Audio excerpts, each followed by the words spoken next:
ఇక్కడ ఉన్నది మంచి చేశా అన్న ధైర్యంతో నిలబడిన ఒక్క మీ జగన్.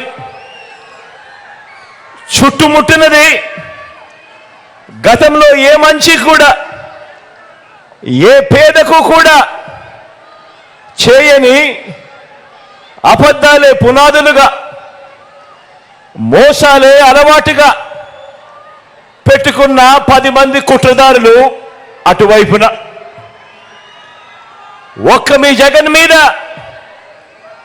ఎంతమంది దాడి చేస్తా ఉన్నారు అనంటే నిజంగా ఆశ్చర్యం అనిపిస్తుంది. ఒక్క మీ జగన్ మీద ఓ చంద్రబాబు, ఓ ఈనాడు, ఓ ఆంధ్రజ్యోతి, ఓ TV5, ఓ దత్తపుత్రుడు,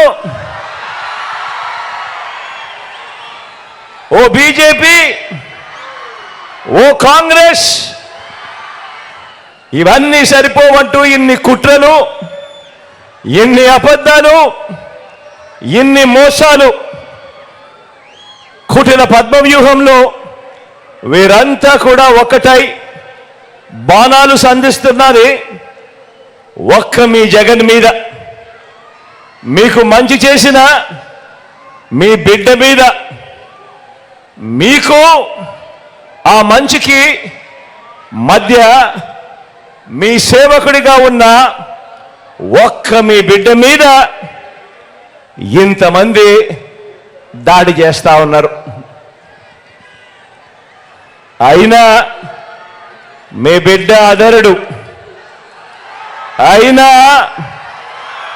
మీ బిడ్డ బెదరుడు. కారణం ప్రజలనే శ్రీకృష్ణుడి అండ ఉన్న అర్జునుడి మీ బిడ్డ. చేసిన మంచి మీద ఆ దేవుడి మీద నమ్మకం ఉంది కాబట్టి అర్జునుడి మీద ఒక బాణం వేసినంత మాత్రాన కురుక్షేత్ర సమరంలో, కురుక్షేత్ర యుద్ధాన్ని కౌరవులు గెలిచినట్టు కాదు. ఒక బాణం వేసినంత మాత్రాన, జగన్ మీద ఒక రాయి విసిరినంత మాత్రాన,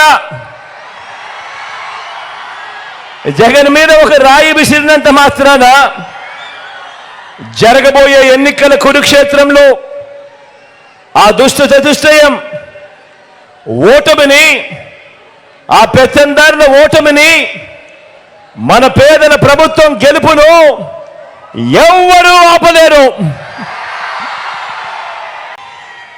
ఇలాంటి దాడుల వల్ల నా సంకల్పం చెక్కు చెదరదు. పైగా ఈ స్థాయికి వీరు దిగజారారు అనంటే దాని అర్థం ఏమిటి? ఈ స్థాయికి వారు దిగజారారు అనంటే దాని అర్థం ఏమిటి? విజయానికి మనం అంత చేరువుగా ఉన్నామని, విజయానికి వాళ్ళంత దూరంగా ఉన్నారనే కదా దాని అర్థము.